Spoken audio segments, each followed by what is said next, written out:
hari ini kita akan memulai pelajaran psikologi umum 1 secara daring ya. Saya akan menjelaskan sedikit mengenai pengantar psikologi umum. Oke, ini sebenarnya biasanya kita punya pretest di kelas, tapi karena ini daring, kita diskusi saja ya. Kira-kira sudah pernah terpikir tidak apa itu objek psikologi? Nah, apa misteri yang akan kita ungkap dalam psikologi ini dengan harapan yang kalian bawa dari SMA masuk ke jurusan psikologi? Kira-kira apa ya? Apakah orang abnormal, atau kalau secara awam itu katanya orang psikologi itu akan mengurus orang punya masalah kejiwaan, atau orang yang sehat secara psikis. Jadi sebenarnya kita mau cari tahu tentang siapa nih, apakah orang yang sehat atau orang yang sakit. Kira-kira sebelumnya punya persepsi seperti apa? Atau bahkan sebenarnya kita akan mempelajari tentang diri Anda sendiri. Yang ternyata jawabannya, belajar psikologi adalah belajar mengenai diri kita sendiri.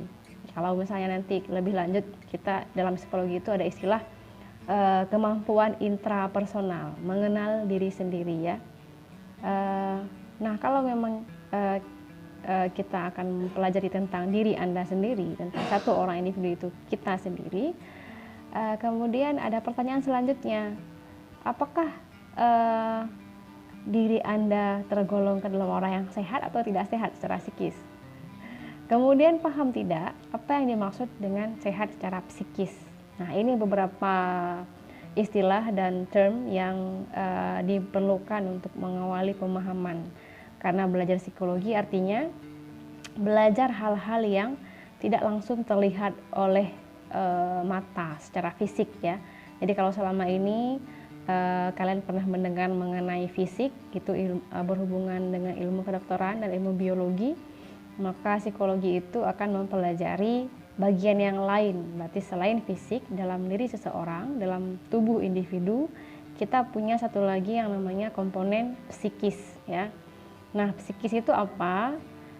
Sesuatu yang tidak terlihat, atau selama ini kalian memahami itu sebagai istilahnya jiwa ya. Nah, karena kita sudah belajar psikologi, maka istilah jiwa itu akan kita definisikan kembali. Apa sebenarnya jiwa itu? Karena yang namanya jiwa nggak kelihatan ya. Nah, yang namanya nggak kelihatan nggak bisa jadi satu objek ilmu pengetahuan. Yang namanya ilmu pengetahuan itu harus ada objeknya. Nanti kita akan lihat bagaimana psikologi ini kemudian menjadi sebuah ilmu dengan syarat-syarat ilmiah ya. Jadi ini ada beberapa PR nih, nanti sekalian setelah ini saya akan memberikan tugas kalian mengulang kembali mengenai beberapa istilah utama ini ya.